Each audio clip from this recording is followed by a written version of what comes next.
Hello students, आज हम लोग जो है क्लास 12 की भौतिक विज्ञान की ही क्लास लेंगे और अध्याय 1 जो कि है विद्युत आवेश एवं क्षेत्र चैप्टर का नाम है। इसके पहले की जो हेडिंग थी हम लोगों ने प्रीवियस वीडियो में पढ़ ली है। इस वीडियो में हम लोग कूलाम के वैद्युत बल का नियम पढ़ेंगे। कूलाम का वैद्युत बल का नियम है क्या, इसको हम लोग जानेंगे। तो कूलाम का नियम ये कहता है बेटा कि अगर कोई जो है दो बिंदु आवेश हो, सपोज दैट एक ए पॉइंट पर है, दूसरा जो है बी पॉइंट पर है। एक पर हमने जो है Q1 चार्ज मान लिया, दूसरे पर Q2 आवेश मान लिए, और इस प्रकार इनको रखा गया है कि इनके बीच की जो डिस्टेंस है, दूरी है, वो R है। तो इन दोनों के बीच में जो काम करने वाला एक प्रकार का बल काम करेगा। वो बल हो सकता है कि आकर्षण बल हो या प्रतिकर्षण बल हो। चूंकि जो है कूलाम के नियम में आकर्षण और प्रतिकर्षण दोनों प्रकार के बल हो सकते हैं। वैसे अगर इसकी डेफिनेशन को परिभाषित किया जाए तो हम लोग गुरुत्वाकर्षण के नियम के द्वारा भी इसको जान सकते हैं। क्योंकि वहां पर भी M1 M2 कोई दो कण या दो पिंड होते हैं, उनकी भी बीच की दूरी आधी होती है और उनमें लगने वाला जो फोर्स है, बल है, वहां पर भी F ही होता है। लेकिन वहां पर आकर्षण बल भी काम करता है।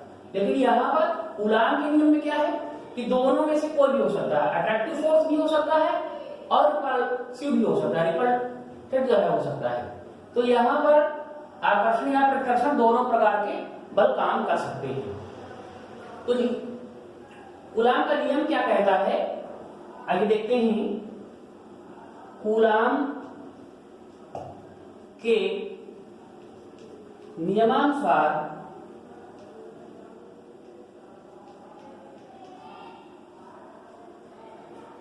यदि दो बिंदु आवेश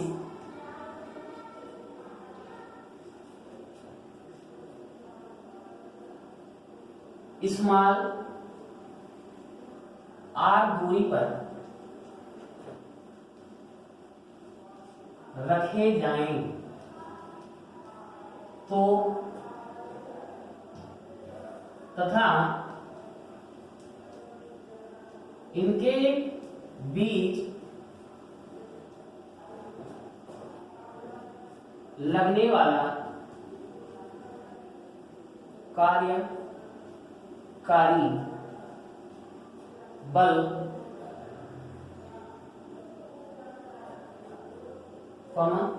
दोनों आवेशों के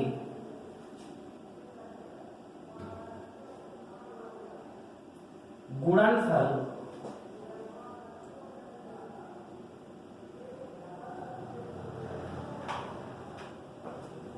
के अनुक्रमानुपाती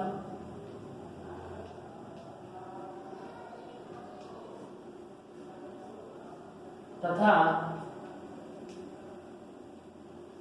बीच की दूरी के विरुद्ध क्रमानुपाती होता है।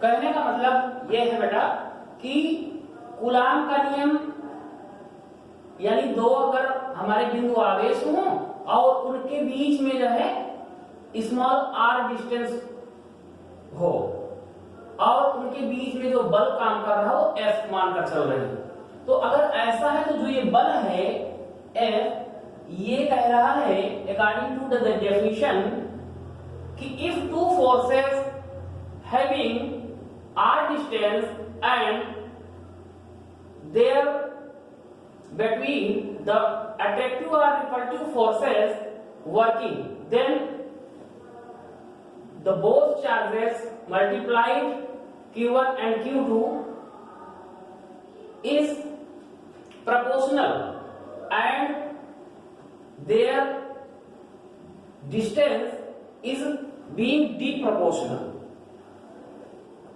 यानी कहा जाए तो F अनुक्रमानुपाती होगा किसके, Q1 और Q2 के, और जो इनके बीच की डिस्टेंस है उसके वर्ग के व्युत्क्रमानुपाती होता है। अब अगला स्टेप अगर हम सॉल्व करें, अनुक्रमानुपाती जब भी हटता है बेटा तब हमेशा क्या लगता है, इक्वल साइन लगती है, और यहां पर एक कांस्टेंट आ जाता है k, तो क्या हो जाएगा k Q1 Q2 upon r square. अब अगर हम बात करें k क्या है, तो k एक कांस्टेंट है। क्या है, कांस्टेंट। k एक कांस्टेंट है।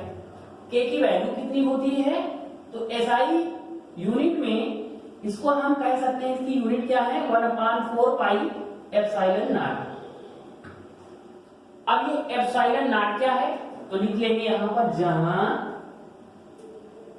एप्सिलॉन नॉट इक्वल टू निर्वात में विद्युतशीलता, निर्वात की विद्युतशीलता, इलेक्ट्रोमैग्नेटिक कांस्टेंट होता है निर्वात की विद्युतशीलता।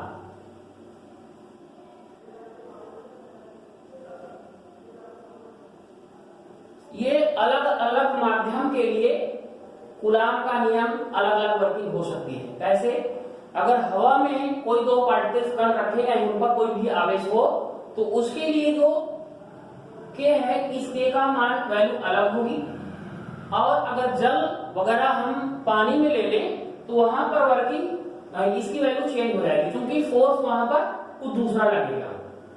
तो यहां पर अगर हम बात करें कि 1/4 पाई एप्सिलॉन नॉट, इसकी वैल्यू कितनी होती है, तो 9 into 10⁹9 newton into metre square upon coulomb square,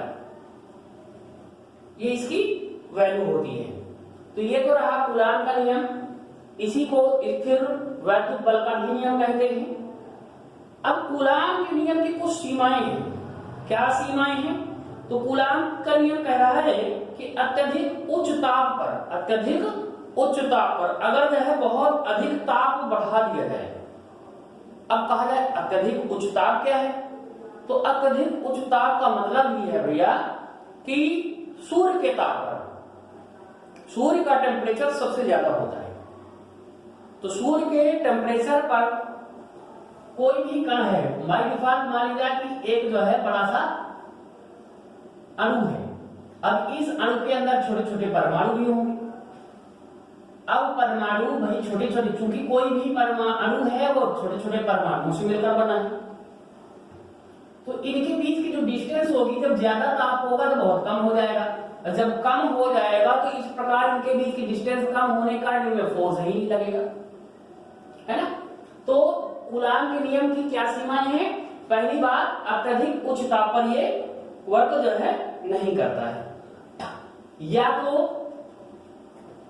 अगर कणों के बीच की दूरी यानी आवेश के बीच की दूरी 10⁻14 मीटर से कम अगर हो, 14 मीटर से कम हो, तब भी कूलाम का नियम नहीं काम करता।